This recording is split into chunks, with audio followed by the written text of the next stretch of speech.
Live only on DAZN. He silenced Britain's best. Usyk, the Brit breaker, but now the dynamite is ready to explode. One night, one shot, and undisputed. Usyk versus Dubois 2. July 19th. Right now at DAZN.com/boxing. All right, people, I hope you're all doing well. If you could take a minute to please hit the like button, hit subscribe, hit that notification bell. It literally only takes all but 2 seconds. Thankfully, this will be the last audio video I do. Thank God for that, I know. And as of probably about 10 o'clock tonight, I'll be back home in London. Can get back into the studio, can do a proper recording, which I know we all much prefer. I know I certainly do. But let's talk about an announcement that came about last night. So Turki Alalshikh announced, and he is planning ahead. Bear in mind, we're only at the start. We're in the first week of July. We've only just gone past the halfway point of the year, and we already have a show for November, the end of November 2025. It will be in Riyadh, Saudi Arabia. Only 4 fights have been announced, but given the fact that there was leaks about this particular card roughly about a week ago, it had other fights mentioned. Turkey is still low-key tweeting about other fights, and I will talk about it, right? I expect this card to increase, and I don't think it's going to increase in a sense of they'll just put some fillers on. I expect we'll get some very good, very interesting, very competitive fights as well on this card. It's been announced. I would imagine it is going to probably be headlined by Brian Norman Jr. versus Devin Haney. That will be for Brian Norman Jr. 147-pound WBO title. Devin Haney officially making the full transition up to 147 pounds against Brian Norman Jr., who is emerging as a bit of a dark horse. You know, we looked at Norman Jr., we thought, all right, he's probably not going to beat Boots Ennis, but then Boots Ennis moved up. He had that world title defense in Japan where he scored a vicious knockout of the year contender, so much so that the opponent he knocked out couldn't remember a couple of weeks after, leading up to the knockout. So very devastating power there by Brian Norman Jr.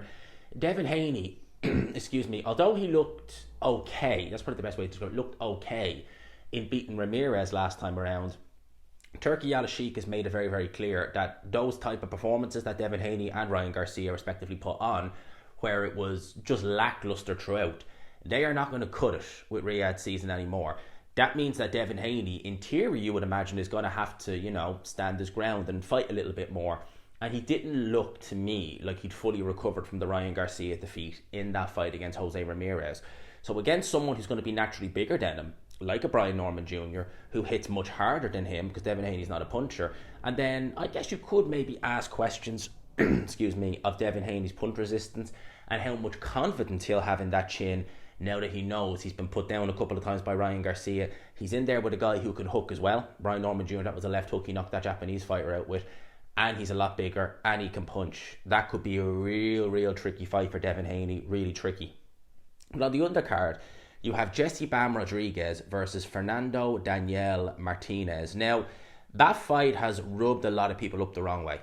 And I can understand exactly, completely why.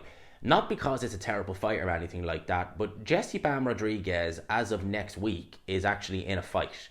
Now, the guy he's fighting, I believe he has a win over Kazuda Wyoka. It's for the WBC and WBO titles. It's in the Ford Center in Fresco, I believe that's in California. That fight hasn't happened yet. It's a fortnight away. Well, it's a week away come Saturday. So a lot of people are feeling that's very disrespectful to Bam's opponent. And I concur, I completely agree with it. Turki Alalshikh has made a habit of almost announcing fights before a respective fight is done.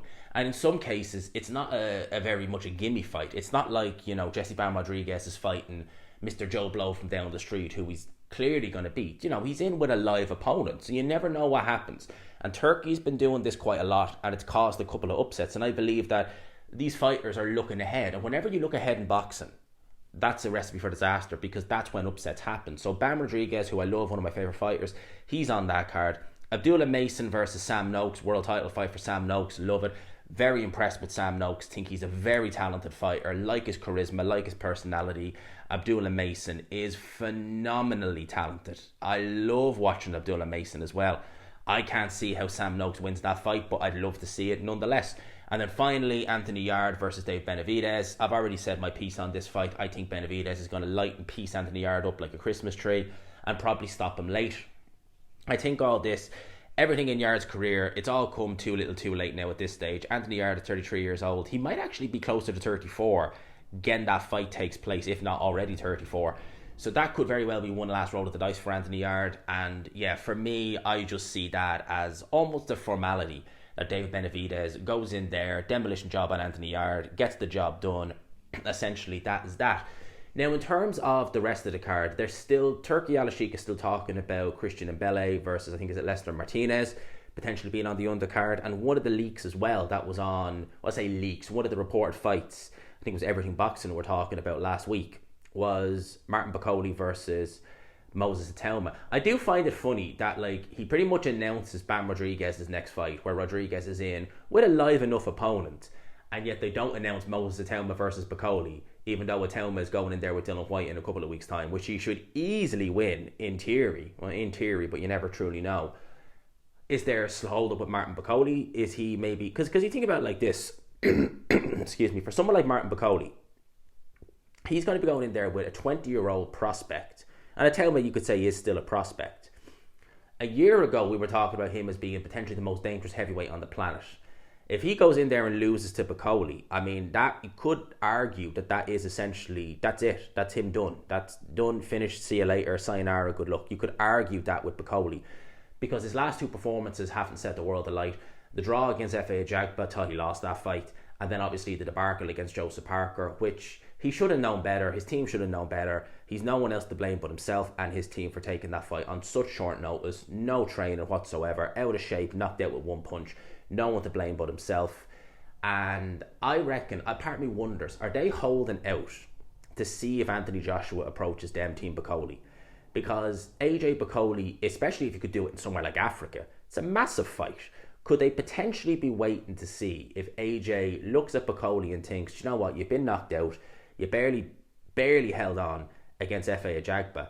Even though I'm kind of maybe at the twilight stage of my career, I can still, I can still have you. I can still fight you, and I can be very confident in the fact that even though I might not be at my peak anymore, and I don't think Anthony Joshua is, quite frankly, I can still take you on and I can still do some damage. I wonder, is AJ going in with that mindset? Is he looking at Bakole thinking that potentially? Potentially. Who knows? In terms of the card itself, look, it looks a great card on paper, I have to say. I really like what I'm seeing. I might look at Yard versus Benavidez and say I think Benavidez wins, but there's no foregone conclusion that he does. So for me, in keeping with Turkey's, standards of excellence, it's a brilliant card. I really like it. I can't wait to see what gets added to it. I can't wait to see the kickoff. And quite frankly, I can't wait to react to it. It's going to be a phenomenal card, I think, and I'm looking forward to it. Let me know your thoughts in the comment section below. Until next time, people, I will talk to you then. I don't know how to end it there, but I will hopefully maybe chat to you this evening back in the Flat Tank God. And until then, peace.